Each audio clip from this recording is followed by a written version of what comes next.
পাহাড়ে মুগ্ধতা ছড়াচ্ছে আসাম বস্তি কাপ্তাই সড়ক। সরু আঁকাবাঁকা সড়কের দুপাশে প্রকৃতিকে জড়িয়ে নীরবে দাঁড়িয়ে আছে উঁচু নিচু পাহাড়। 18 কিলোমিটার দৈর্ঘ্যের রাঙ্গামাটি আসাম বস্তি কাপ্তাই সড়কের এই সৌন্দর্য টানছে পর্যটকদের। পাহাড়গুলোর সঙ্গে নীল আকাশ আর হৃদের গভীর মিতালি। রাঙ্গামাটিতে ঘুরতে আসা বেশিরভাগ পর্যটক এবং স্থানীয়রা এই সড়কটি দিয়ে অতি অল্প সময়ের মধ্যে কাপ্তাই উপজেলায় যাতায়াত করেন। আপনারা ট্রাই করবেন এই জায়গায় বিকাল টাইমে আসার জন্য, তাহলে এই রাস্তার আসল সৌন্দর্য দেখতে পাবেন।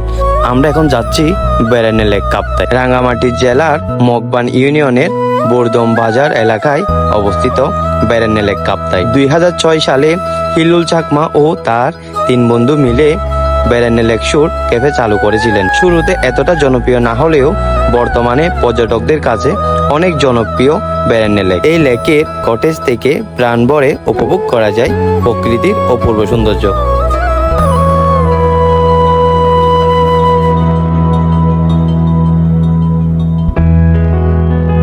এরপর আমরা সবাই গেলাম বরগ্যাং রেস্টুরেন্টে। প্রকৃতির একান্ত সান্নিধ্যে 2-1 ঘন্টা কাটানোর জন্য এর থেকে ভালো জায়গা খুব কমেই পাবেন।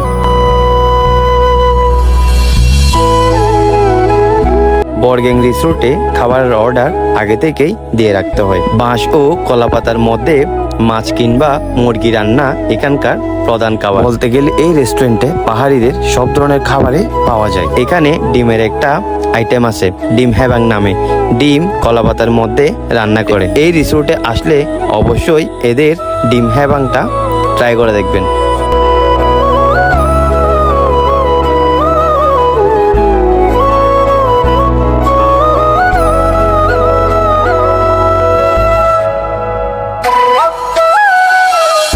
আপনারা যদি রাঙ্গামাটি আসেন তাহলে অবশ্যই বরগ্যাং রিসোর্ট আর বেড়ানে লেক শুট এই দুটা প্লেসে ভিজিট করে যাবেন। আসলেই অনেক সুন্দর। আজ এ পর্যন্ত, সবাই ভালো থাকবেন। আমার ভিডিওগুলো যদি আপনাদের ভালো লাগে লাইক কমেন্ট শেয়ার করে সবাই পাশে থাকবেন।